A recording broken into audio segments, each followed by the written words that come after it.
வணக்கம். விஷ்ணுவர்தன் இயக்கத்தில் ஆகாஷ் முரளி, அதிதி சங்கர் நடிப்பில் வெளியாகியுள்ள நேசிப்பாயா திரைப்படத்தின் விமர்சனம் குறித்து நாம் இந்த காணொலியில் பார்ப்பதற்கு முன் நம்முடைய தமிழ் சினி கபே சேனலை சப்ஸ்கிரைப் பண்ணுங்க. வாங்க விமர்சனத்துக்குள் செல்வோம். அதிதி சங்கர் மீது காதல் வயப்படும் ஆகாஷ் முரளி அவரிடம் அதனை வெளிப்படுத்துகிறார்.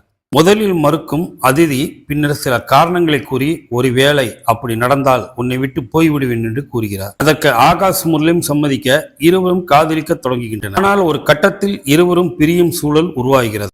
அதன் பின்னர் அதிதி வேலைக்காக போர்ச்சுகல் நாட்டுக்கு செல்கிறார். ஆனால் அங்கு கொலை வழக்கில் ஒன்றில் சிக்கும் அதிதி சிறைக்கு செல்கிறார். 2 ஆண்டுகள் பிரிவுக்கு பின்னர் காதலி சிறைக்கு சென்றதை அறிந்து ஆகாஷ் முரளி போர்ச்சுகல் செல்கிறார். இதனைத் தொடர்ந்து அதிதி கொலை செய்தாரா, ஆகாஷ் எப்படி அவரை வழக்கில் இருந்து மீட்டார் என்பதை படத்தின் மீதி கதை. கிட்டத்தட்ட 10 ஆண்டுகள் இடைவெளிக்கு பிறகு விஷ்ணுவர்தன் தமிழில் மீண்டும் படம் இயக்கியுள்ளார்.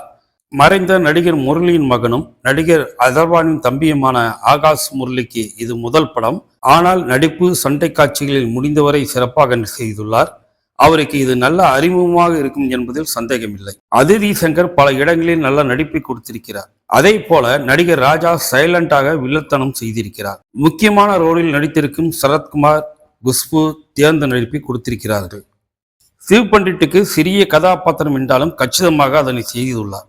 நடிகர் பிரபு ஒரு சீனில் வந்தாலும் லெப்ட் ஹேண்டில் தனது கேரக்டரை செய்துவிடுகிறார். அதிதிக்காக வாதாடும் வக்கீலாக வரும் கல்கி கோச்சின் ஆகாஷை கலாய்ப்பது போல் திட்டும் இடங்கள் சிரிக்கும்படியான காண்டி. சிறையில் இருக்கும் அதிதி தன்னை பார்க்க மறுத்தாலும் அவரது குரலை கேட்டு கண்ணீர் விடும் காட்சியில் ஆகாஷ் முரளி நல்ல நடிப்பை வெளிப்படுத்தியுள்ளார். விஷ்ணுவர்தன் எப்போதும் போல் தனது ஸ்டைலான மேக்கிங் மூலம் மீண்டும் மிரட்டியிருக்கிறார். ரொமான்டிக் த்ரில்லர் படமாக இருந்தாலும் காதல் சம்பந்தப்பட்ட காட்சிகள் ஒப்பீட்டு அளவில் குறைவுதான்.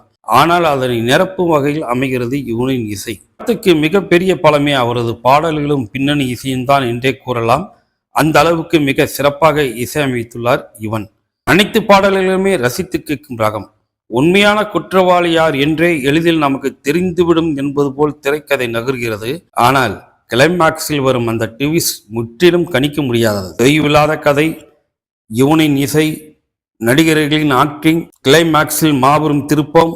மொத்தத்தில் விஷ்ணுவர்தன் யுவன் காம்போவில் டீசெண்டான என்டர்டைன்மெண்ட் படமாக நேசிக்க வைத்துள்ளது நேசிப்பாயா.